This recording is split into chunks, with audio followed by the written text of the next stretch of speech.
Welcome friends, welcome back. It's time for another episode of Big Dono Paints This Diorama. What are you doing to my hair? Slick back. You can't be trusted.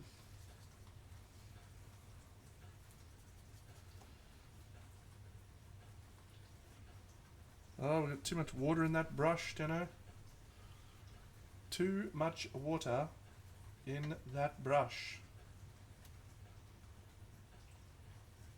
Manuel, there is too much butter on those trays. Uno, dos, tres. Mate, it's coming along nicely. It's coming along nicely, the long hair.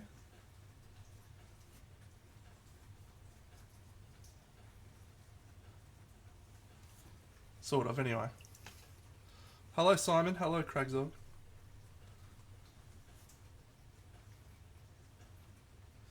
Yes, we will discuss. We'll discuss the weekend, the Brisbane Anvil.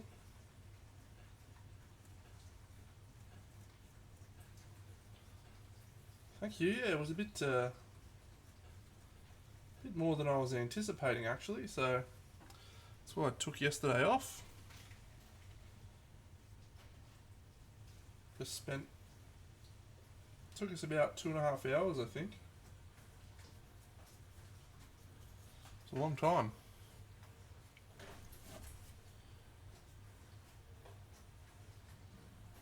So yeah.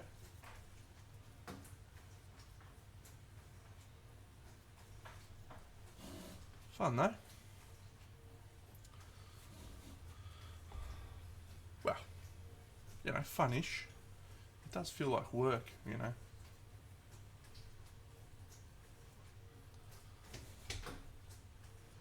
Yeah, so I sort of messaged and was like, in the morning, oh, how many entries? He's like, we've just hit 100. I was like, fuck me.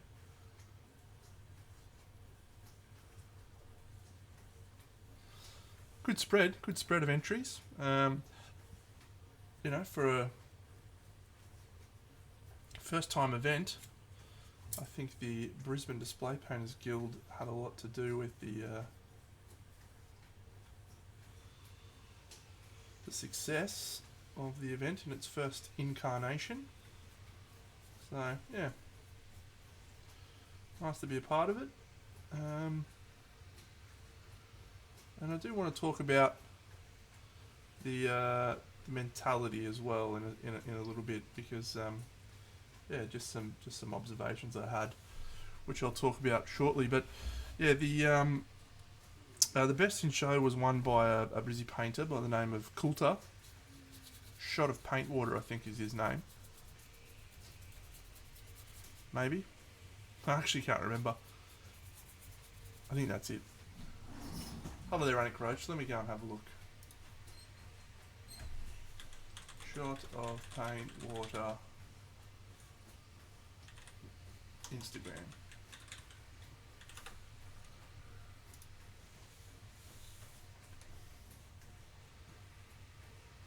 Yeah, there he is. He's an absolute fucking jet. Yeah, absolute jet. So his piece was little Sir Pigs-a-Lot, Sir Lancelot, which is something I have seen before, and just between us, I'm absolutely obsessed with. I think his version is probably one of the best I've seen. There's only two that I think of that model I've seen that compare. One of which is done by David Aroba. I think it was David Aroba. It's been a while now. I haven't looked at it for a while. And then my own. My own's magnificent. No, not really. There's been one other person who did a glorious version of that. It's an easy figure to paint, but it's a fantastic figure. Might be able to bring it up on screen, actually, since I'm on his grams. See if we can find it. Has he posted pictures of it? Have you posted pictures of it, you goober? I don't reckon he has, What a spud. What a spudnik. Hasn't posted a fucking photo of his like best thing he's ever painted. I could kick that guy around the head. Tell you what.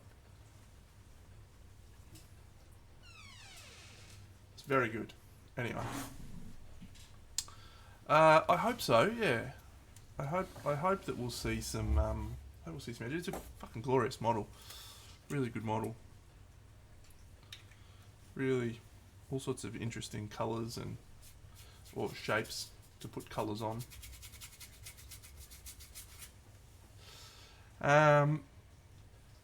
Yeah, so we had about 15 gold, I think, across all of the categories,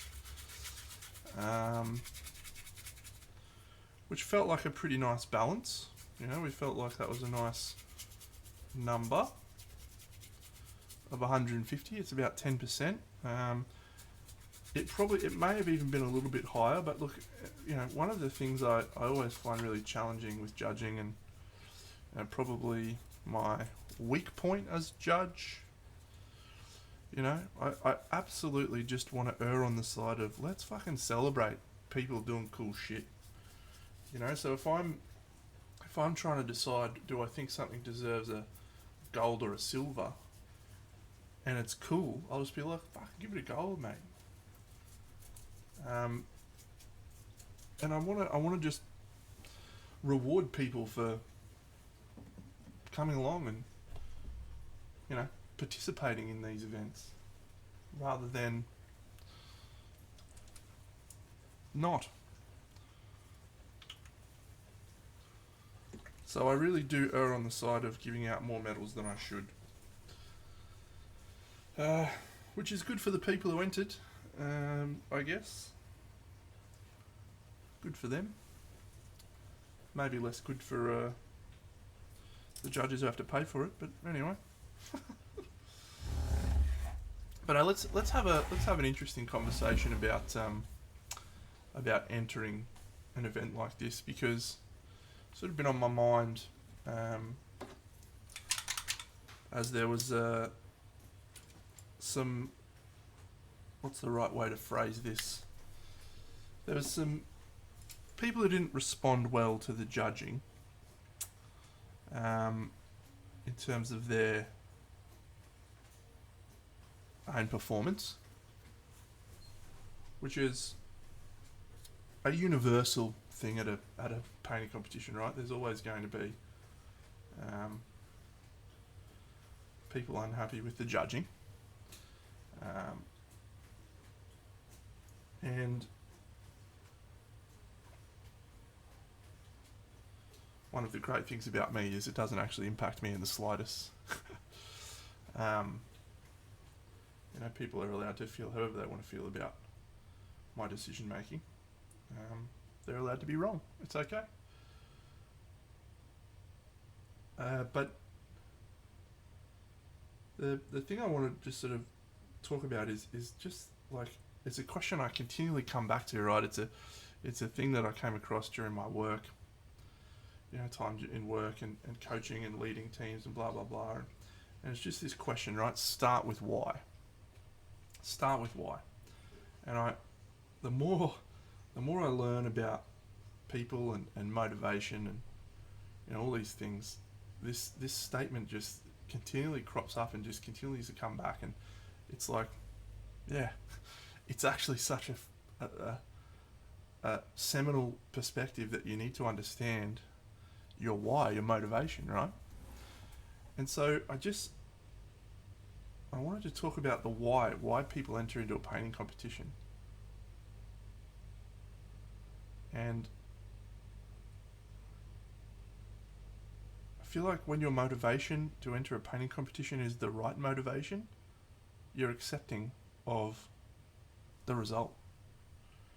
You know, you're accepting of what decisions are made, and you are at peace, and you're kind, and you're generous, and you're supportive of your mates, and you know, it's just it's a positive thing. When your why is not pure, when you have a I would say, a jaded motivation. G'day there, unworthy heads. It just it taints everything positive that you can take out of an event like that.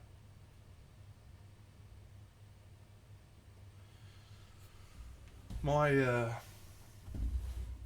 perspective is one that is usually quite biased in this situation, and that comes from the fact that I've had quite a lot of success. Right? It's easy for someone who's been successful to say, results don't matter, it's okay, doesn't matter if you won or lost, whatever. Because I've won so much shit now that it just doesn't matter to me. And that's not an ego-driven statement either, by the way. Fucking hell, War Machine, I nearly ruined the scene because I won that many fucking tournaments. But here we are in a completely different context, and yet I still find myself being successful. And I actually think that the thing I'm trying to say, the perspective I'm trying to share, is that you need to know your why. You need to understand your motivation so that you can take from these situations and these events what you need to hear. Because sometimes what we need to hear, as much as we don't like it, is that, guess what, mate? You are not there yet. And that is okay. It's okay to not be at the top level. Like, you don't have to be amazing at everything in life. You don't even have to be amazing at anything in life, really. You just have to enjoy it. And competition is inherently cutthroat. It's inherently something that is going to generate some pride, some negative emotions. At a very deep level, competition is just an animal instinct that we have to try and get a mate or build a pack of loyal people that will protect us, etc. Right? So all these feelings come from animal basis. Anyway, so I've gone on a long-winded rant, right? Long-winded tangent here. But what I'm trying to say is sometimes what you need to hear doesn't feel great.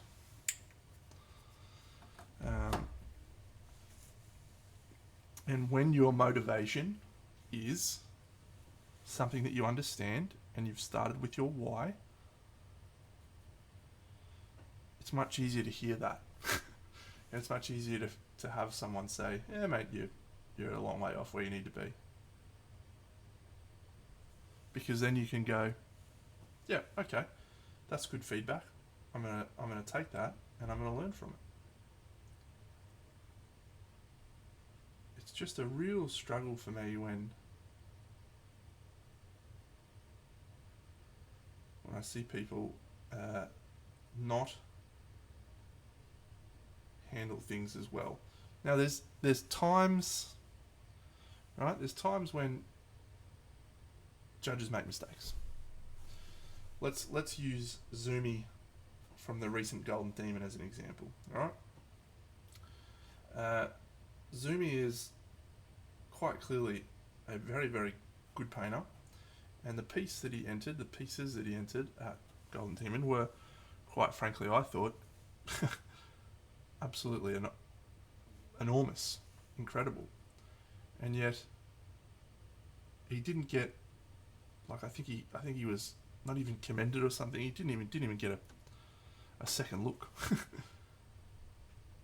And I want to be very clear that I'm not necessarily criticizing the judging as such, because the logistical challenge of an event is not something that we often talk about. I mean, my missus was absolutely ropeable at me on the weekend because I said, yeah, I'm just going to go down to this little painting comp. It's going to be half an hour and then I'll be back. I'll be back and we'll be sweet. You know, nearly 3 hours later, and that's 150 entries, and that's me being ruthless. Imagine having 1,000 entries. Imagine having a judging panel of 5 people with 1,000 entries. And imagine that all of those entries are Golden Demon, and there's not, with all due respect to the people on the weekend, you know, there was probably a decent chunk of entries that we were able to go, yep, that's not going to get a medal, we can move on. And I will just observe that we of course came back and double checked our work and made sure that we didn't miss anything. So it's not just like we've just gone, yep, see you later. But that's will do. That's a challenge that, you know, we don't factor into judging very much. Logistically, it's a fucking hassle. So mistakes are going to happen. That's okay. Hey, Plank. But another little life thing that I've learnt, that I've done a lot, is to always focus on my own responsibility and accountabilities.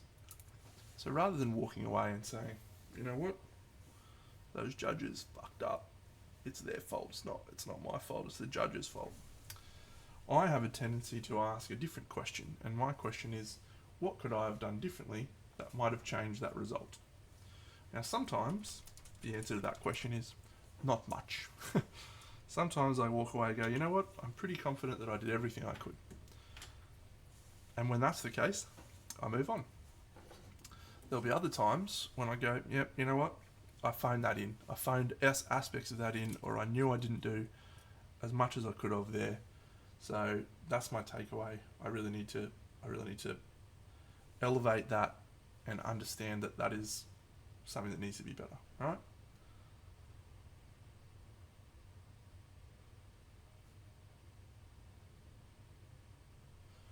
I used to have this friend, his name was Potsy, David Potts, great man. We used to play War Machine all the time. And he and I were very, very different people. Very different people. Very good friends, but very different people. And he actually had a go at me one time because I was just like, he was having a whinge about some release from the game we were playing at the time, which is War Machine. He was just absolutely having a tantrum about it. And I was like, man, just fucking get over it. And he's like, it's, you know, Deno, not everyone's like you, mate. Not everyone is just an emotional fucking sack. Sometimes people need to express their feelings before they're able to move through and see where they need to go. So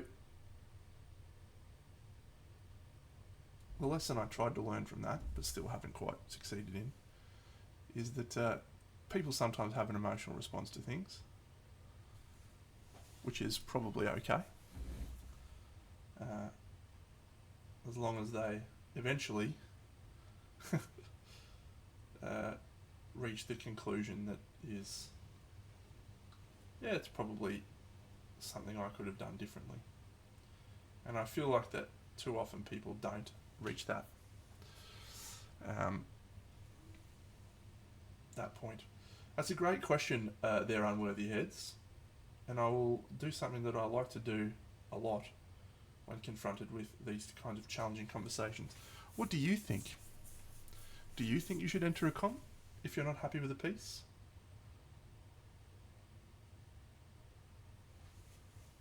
I have a very, very clear opinion,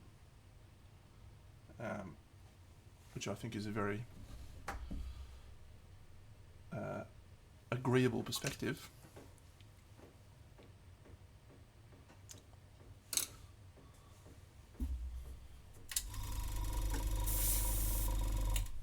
So while you're probably typing away or thinking about it, the answer to that question for me comes back to your why. why are you entering the competition? Hello, Frog Jim. Why are you entering the competition? Is it because you want to do well at the competition? Then probably you don't enter. Is it because, as Frog Jim said, you want to participate, you want to see your friends, you want to support a local event? Then does it matter that your piece is not as good as it could be? So it just comes back to your why, your motivation. And again, the thing that quite and I'll be honest, I was a little frustrated reading this sort of commentary, right, when I was doing it, because I thought to myself, why why have I spent 2 hours of my weekend to have someone who was quite clearly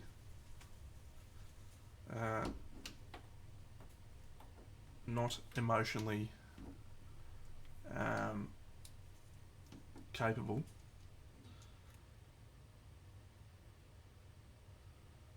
not self-aware enough to know where they're at? Why am I letting that impact me? But it does.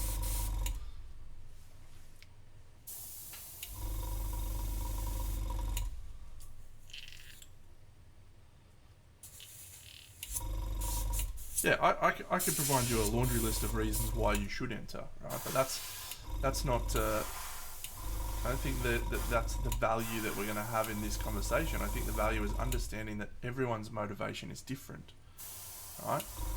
And your goal is to understand your own motivation. If your motivation is because you want to spend time with your friends, why wouldn't you go? What an awesome way to spend time with your mates.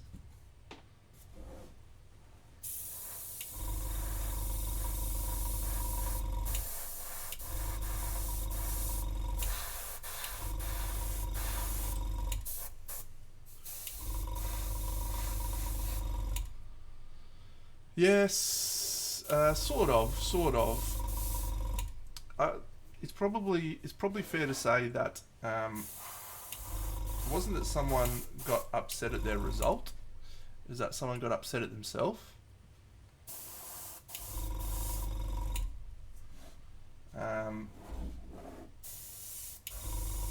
Which, in a way, annoys me even more.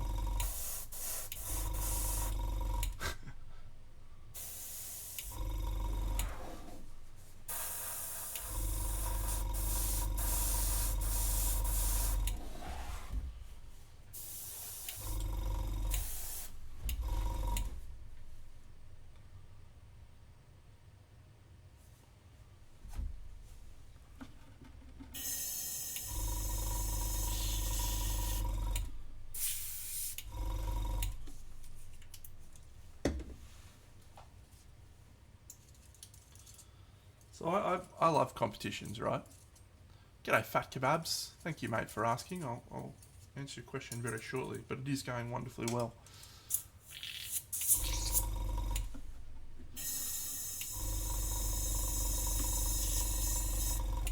Again, I just want to come back to something that I said. My lens on this is very, very, very tarnished, and I'm aware of my own biases.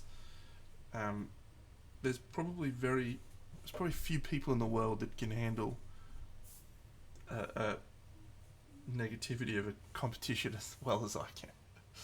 Like, I genuinely,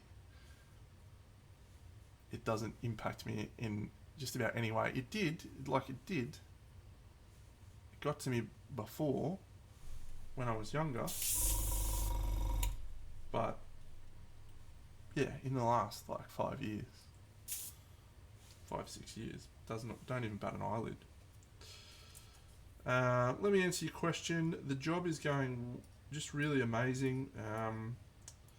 So yeah, very similar role to what I was doing before, but just a completely different company. But everything about the company has been super supportive.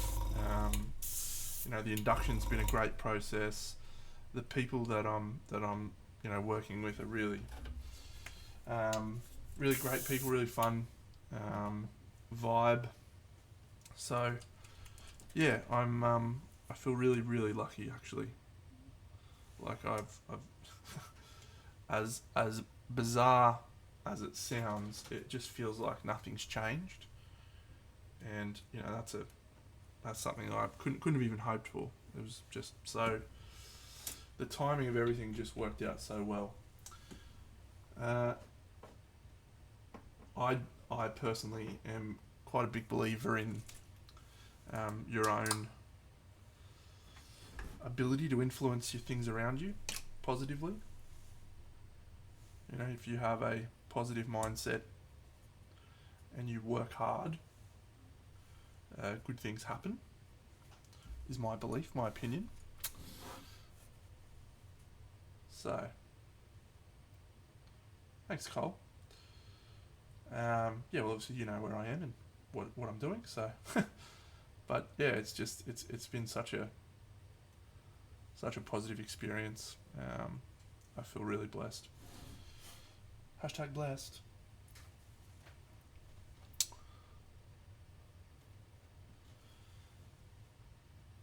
So Ruprecht, it may have been that person's first competition. Um, may have been their 50th.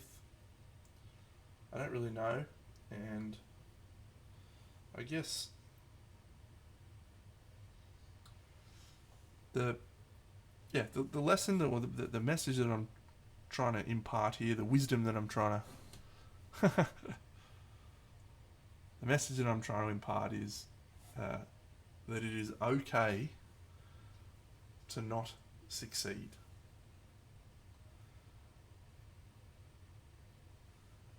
That is not something that should get you down. Failure is the first step into being successful at something.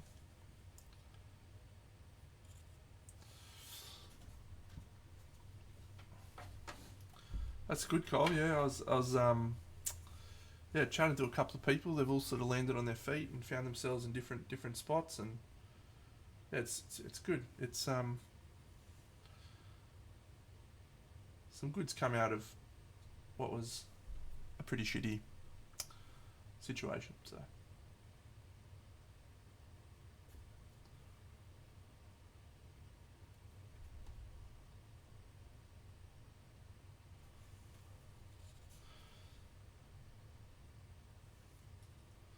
see, Cragzog, I like that about you, mate. Be aggressive. Be aggressive. G'day, Jared.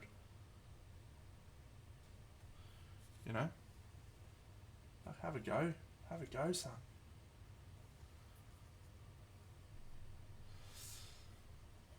So we are going to we're going to use some static grass. I'm going to go buy a static grass applicator tomorrow. I don't have one right now. Even though I've done like 50 bajillion dioramas, I don't have a static grass applicator. But this ground is just crying out for some static grass in a natural, non-tuft approach. So that's what we're going to go for. Well, it doesn't. It doesn't manifest as that straight away. It manifests at the judges first, and then it'll get turned around.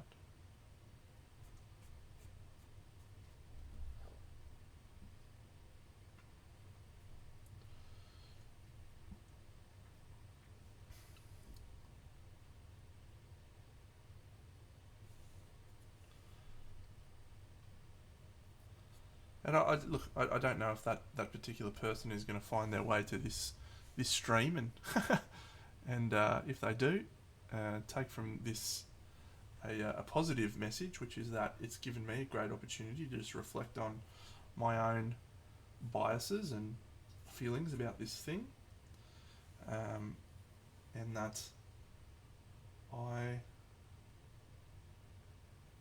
still have a long way to go to have more empathy Just ask Mossy. Hey, Moss.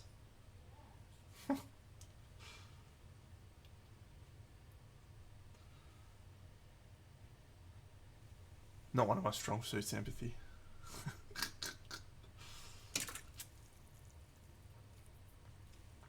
At all.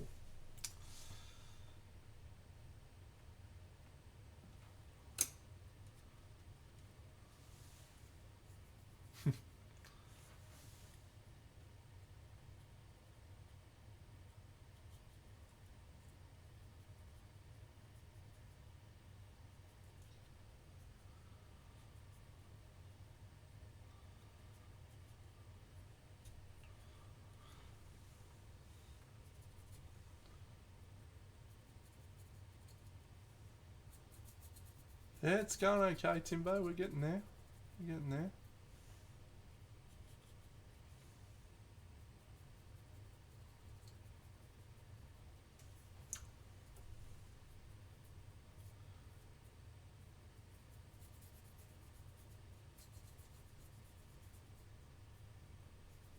So yeah, I really want to do the static grass because I do think that's going to really help the lower portions of this piece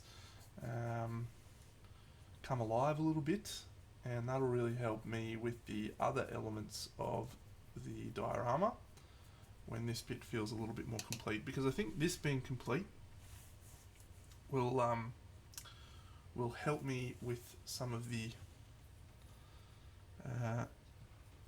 motivation in starting the other big thing. Actually, that reminds me, I got to go grab another thing because we need to do some more stuff tonight, because I don't think I'm going to be able to touch this for much longer. I'll go grab it now, actually. I'll be back.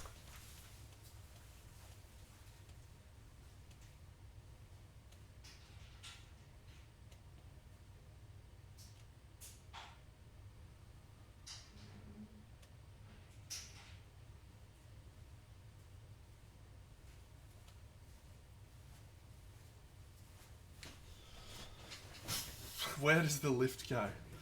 Look, it's a glorious question, mate, and I think it's one that we all really want to know the answer to.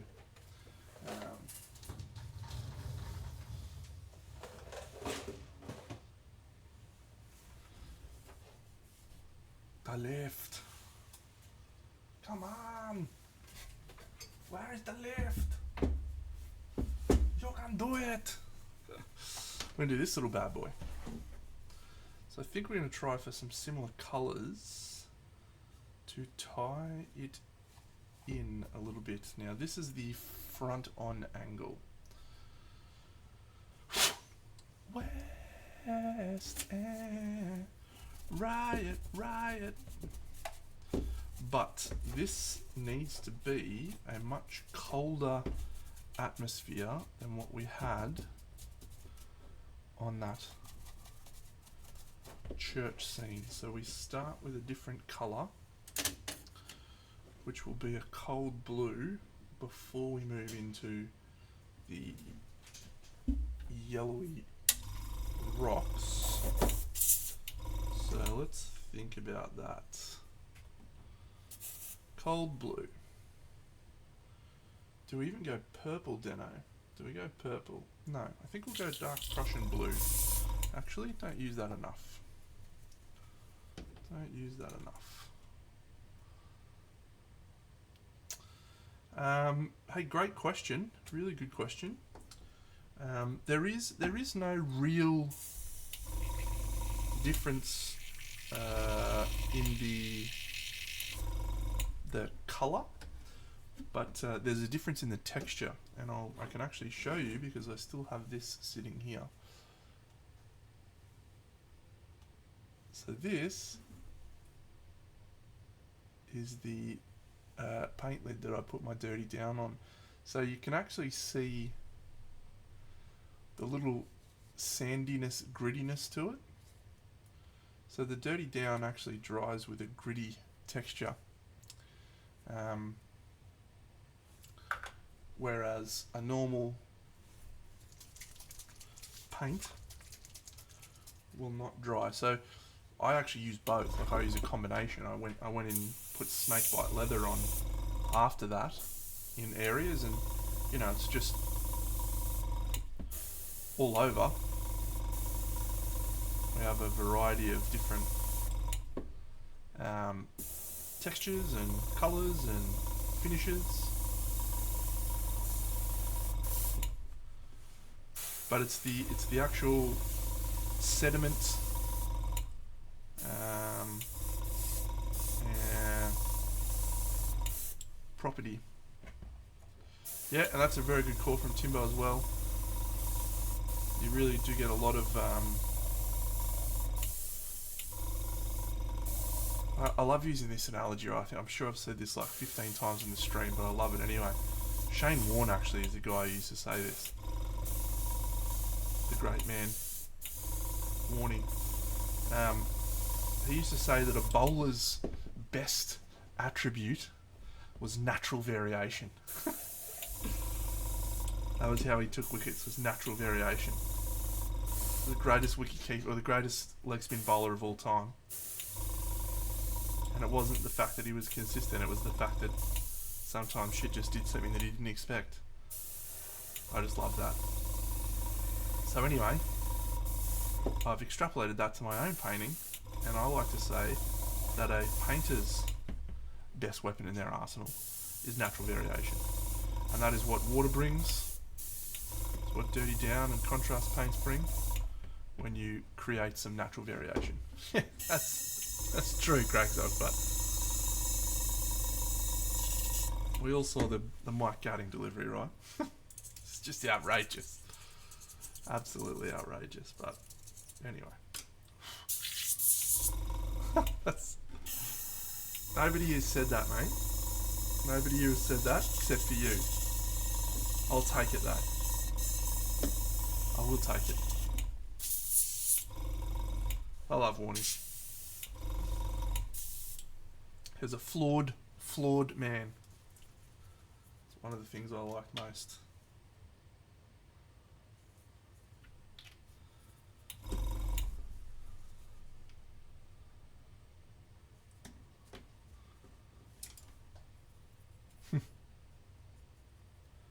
Don't tell Jared. He'd have a meltdown. Should probably put one on for tonight because I'm doing a lot of airbrushing, but anyway. Alright, so let's just talk about overall palette of this scene and the other scene.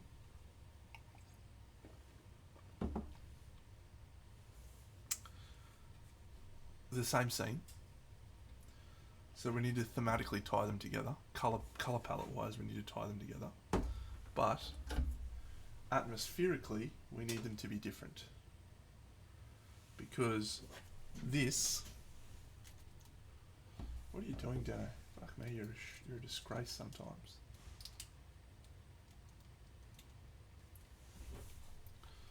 Alright. This sits on the opposite side to the church. This is like the farthest side from the church, so we actually want it to be a very different atmosphere, a cool, evil atmosphere. Alright, Timbo. Hey, thanks again for your great work on the website, mate, and everything you've done.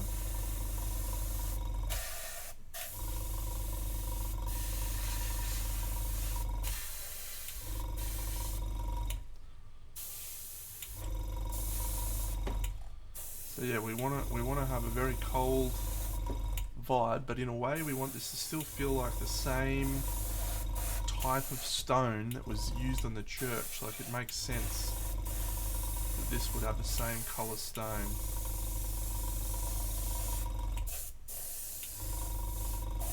It would come from the same quarry. So how do we get the same colour stone when we start with a different base? Good question. And hopefully we can answer that together, because I've got no idea. Just trying some shit.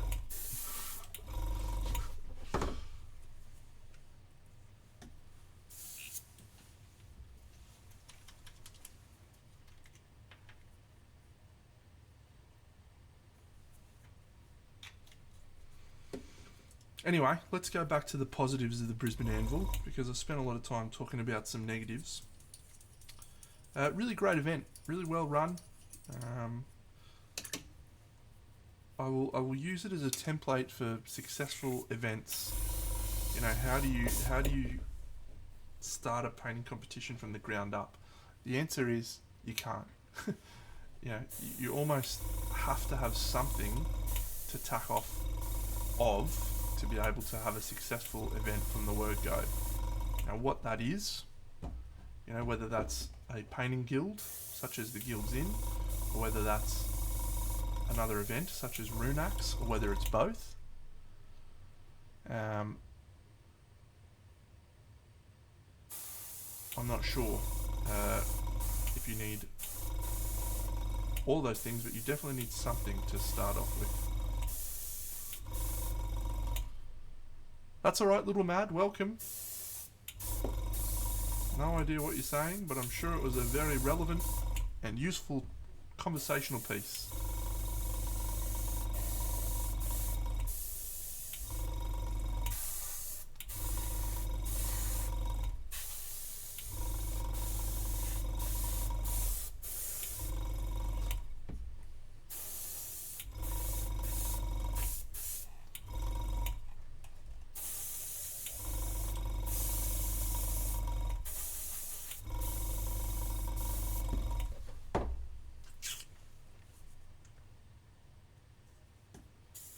So we're going to use one of my favourite colours, and it is called Light Sea Grey.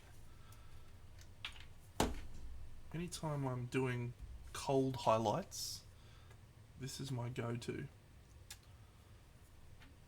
It works extremely well for like moonlight, it's sort of very sea grey sort of colour. And it tends to mix in well with the greens as well that we were just working with. Greeny grey type of colour.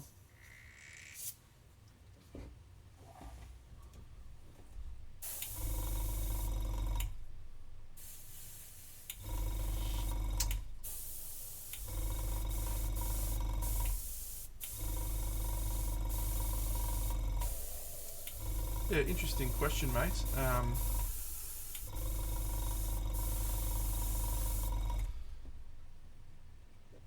I would say my biggest observation was just the ambient noise in the room. Hard to get away from. Hard to not tuck onto an event like that. It's going to bring, you know, a lot of success.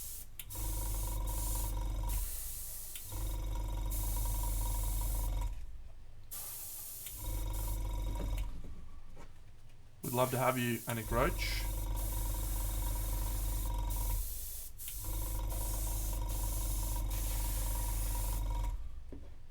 Yeah, come to Crimson. Alright. So what we've got here is a colour palette that is using exactly the same colour mid-tone, and yet it feels a lot colder.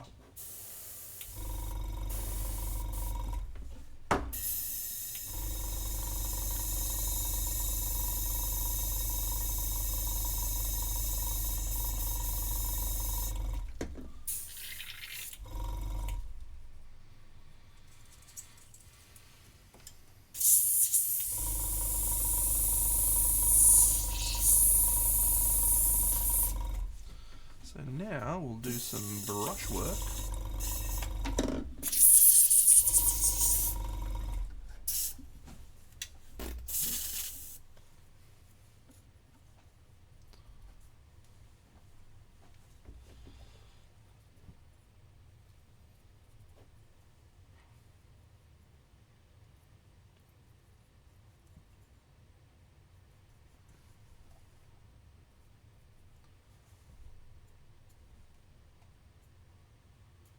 Alright, and we also got to always remember the viewing angle. So this sits at this angle on the scene.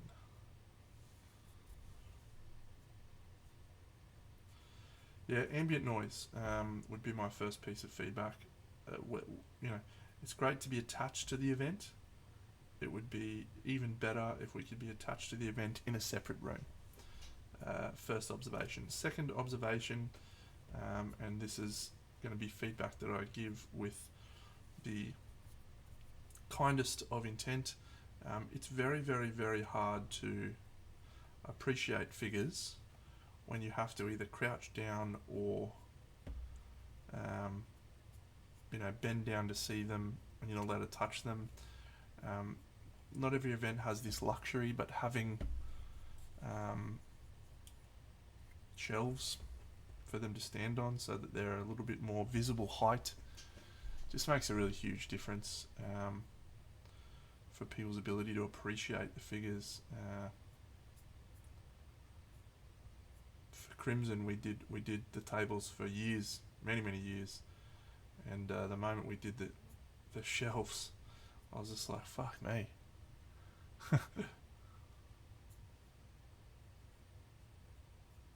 Why did we ever not do this earlier?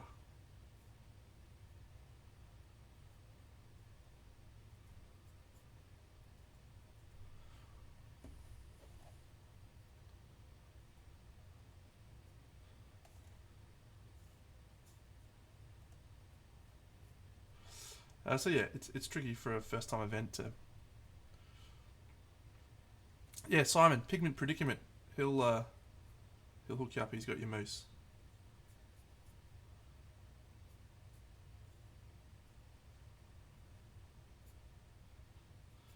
Yeah, it's hard. It's hard to make those shelves or spend money on shelves when it's your first time event.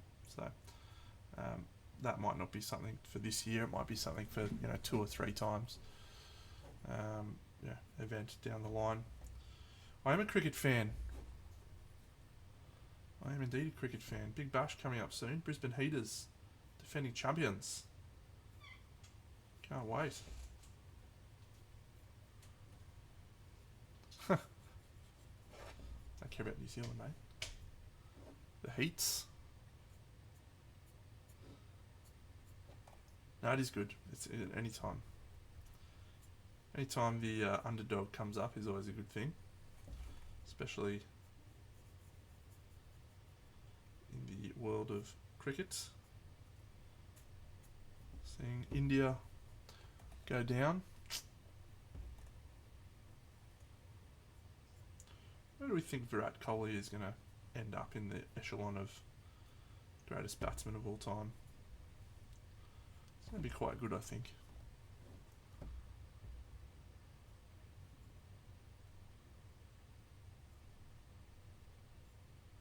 Remember what I was talking about before? Natural variation. Love using a brush like this to start us off. It's not the finish point.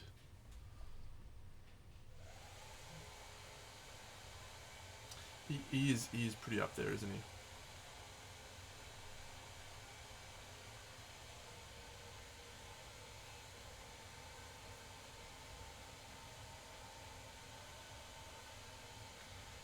Thank you. It's not my first rodeo.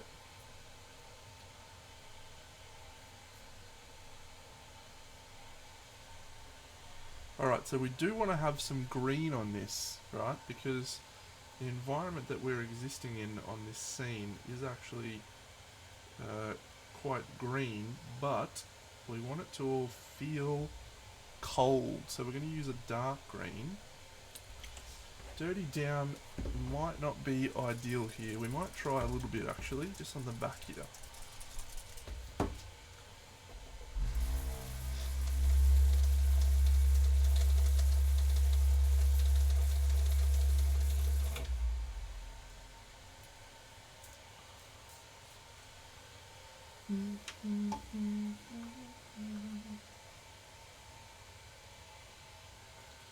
But what I'm going to do is mix just a teensy little bit of signal blue in. See how that works.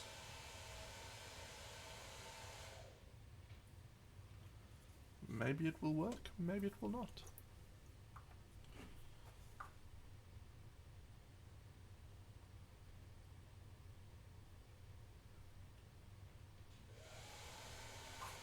Probably not going to work perfectly, but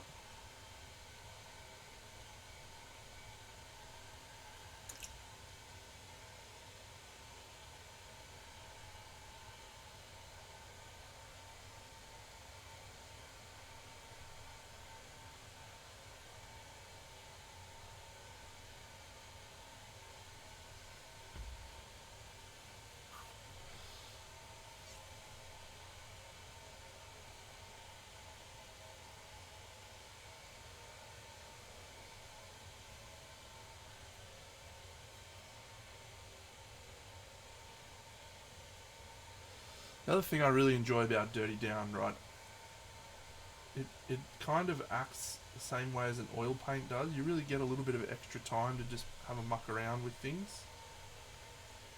Whereas an ink, because of its very dilute, it can just disappear very quickly.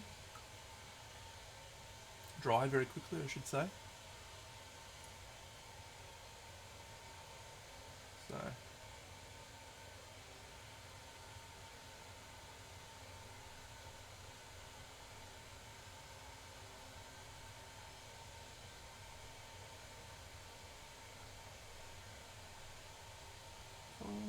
could make a deal with God, get him to swap our places, keep running up that road, keep running up that hill, no problem.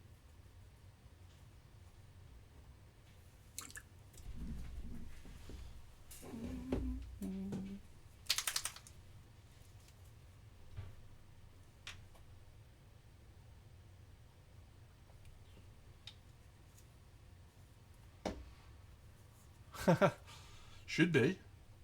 No, it's what did I call it? I think I was going to call it Dance Macabre, which is a an old poem about undead. But running up that hill could be alright. Could actually be pretty good.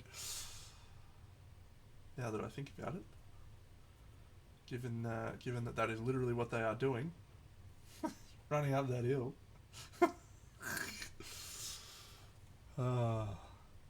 Yes, it was called Van Hell's Dance Macabre was the old spell, but that actually has a old English motivation. Night, Mossy. Say goodnight to everyone. And night. Like it was a poem from a while back.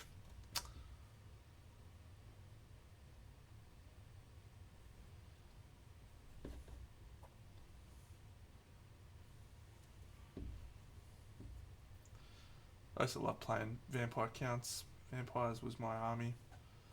First Warhammer army I ever completed a paint job of, actually. Like a full army.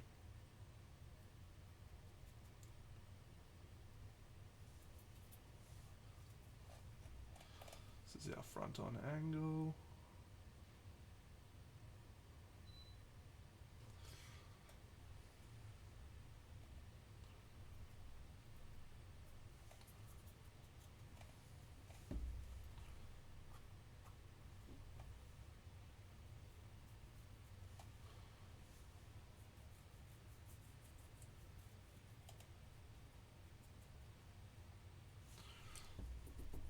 Alright. So I'm just gonna... Yes, it is.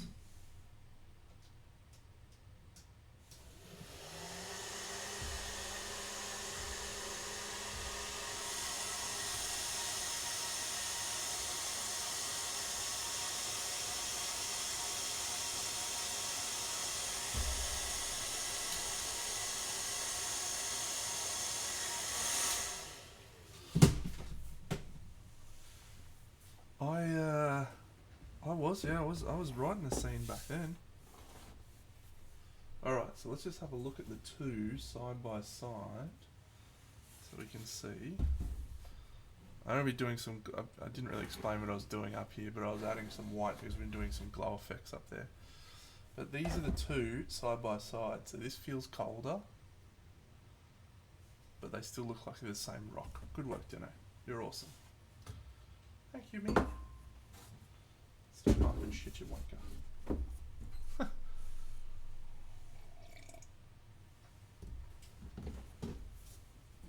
I've been trying to trim these streams down to just a little bit shorter, a little bit more like an hour, hour and a half recently, just so I don't keep Mossy up. She does a pretty early start, so wrong direction, don't I? So.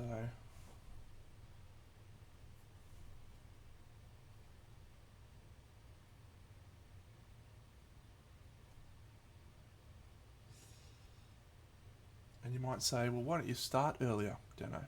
Why don't you start earlier? It's a great question. Because we have a nice little routine. We go for a run, cook dinner,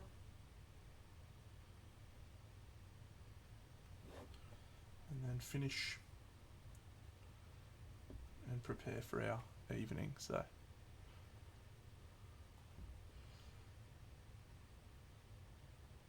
What should it be?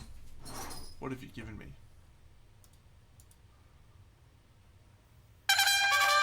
Oh. Dun dun dun dun dun dun dun dun dun dun dun. What a great time. When I was a young fella growing up, it was the absolute peak of the Australian cricket dominance, you know. Ricky Ponting, Steve Waugh, Warney, McGrath, Dizzy Gillespie, Binger. What a time. 2 for 22. Oh, it's marvellous day for cricket. Absolutely marvellous. Just used to love it. Oh, Kasperovich.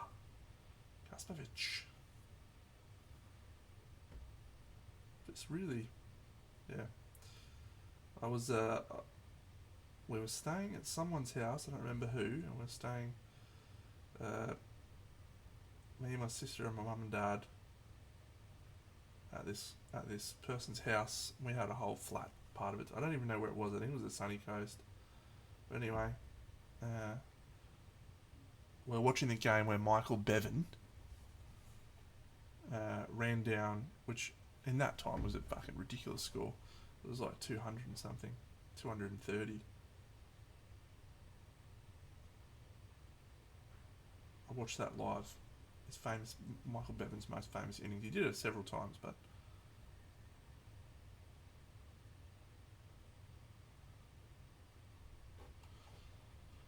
so yep, grew up absolutely loving cricket. Wasn't a fan of the Big Bash when it first came out. I was very anti Big Bash actually. So what is this? This is not real cricket. Believe it or not, that's what they said about the One Day International when it first came out too. But yeah, I've really come around on Big Bash now. I think it's I think actually probably the cricket I most look forward to, other than the Ashes, when it's live in Australia anyway.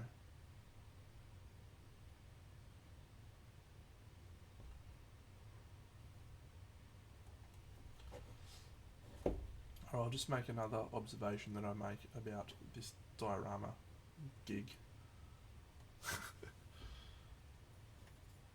You can't spend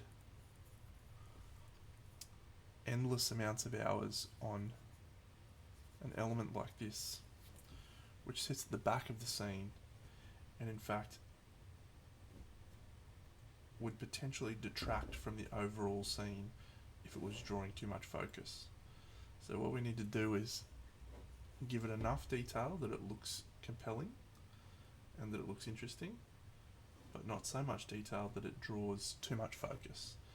And I tend to use airbrush to really just kill, a little bit of the extra pop. Yes, indeed. So I will probably over highlight a little bit, and then when we get the elements together a little bit more, we'll then consider if we need to dull it down, which we almost invariably will, and we'll do that with the airbrush, and everyone wins. The other thing I need to consider is there's going to be some OSL. There's going to be some green OSL coming from somewhere, but I haven't started that yet. Oh dear, we got a lot to go. But we eat the elephant one bite at a time.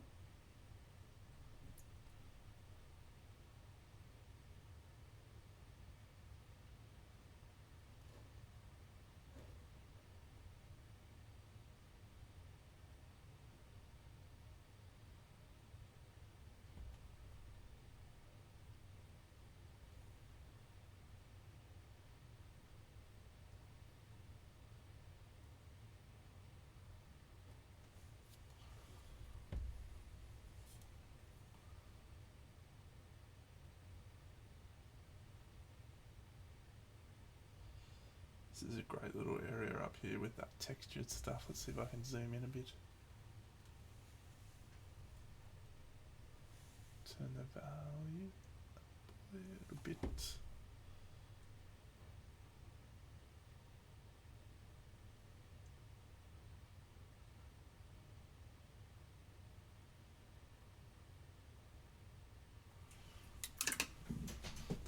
Good for you, mate. Get the moose done. It'll be a bit of fun.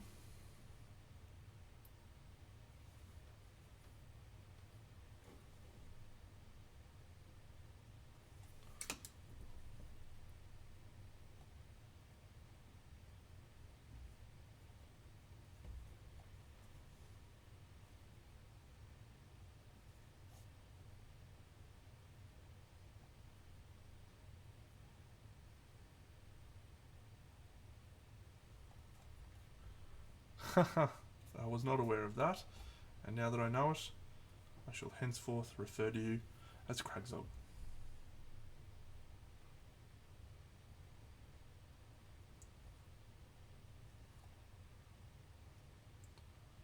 What's this if I make it down, Simon? I supported your event, mate. The right thing for you to do is to come to Crimson, and you know it. I'm going to repeat the words to you that my mum said to me when she came down to watch me play rugby league. She said, "Don't be fucking pathetic."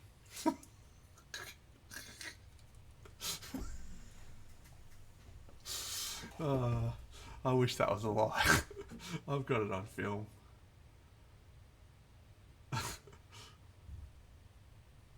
She said, "Don't be fucking pathetic."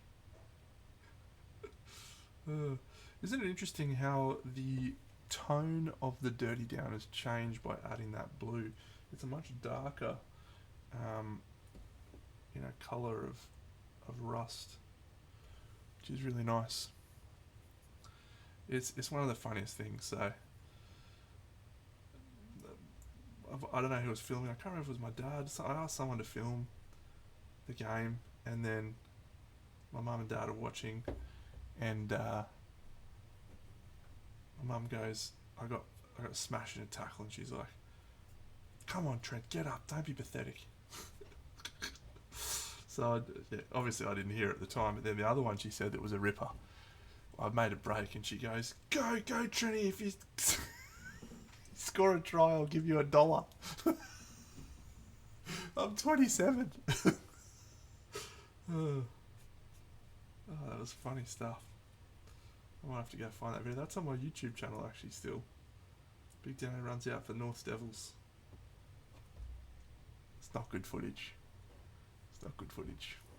I did not get a try in that game. I finished my career with one try. And one knock on over the try line. Actually, that was a fucking debacle. Would have won us a game. Didn't live that down. Had to do a nudie run.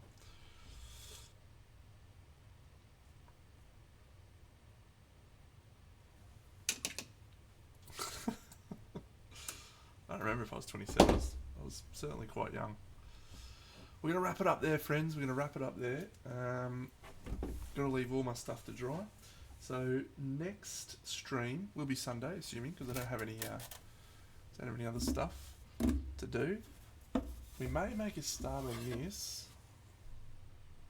because I'm quite keen to do some proper painting before I get back into the diorama models. But I'm also sort of tempted to try and finish off these guys and glue them down and sort of have something complete as a bit of motivation for the diorama. So that's sort of where I'm struggling with, but we'll definitely do something. So that'll be me. I'll catch you all on Sunday morning.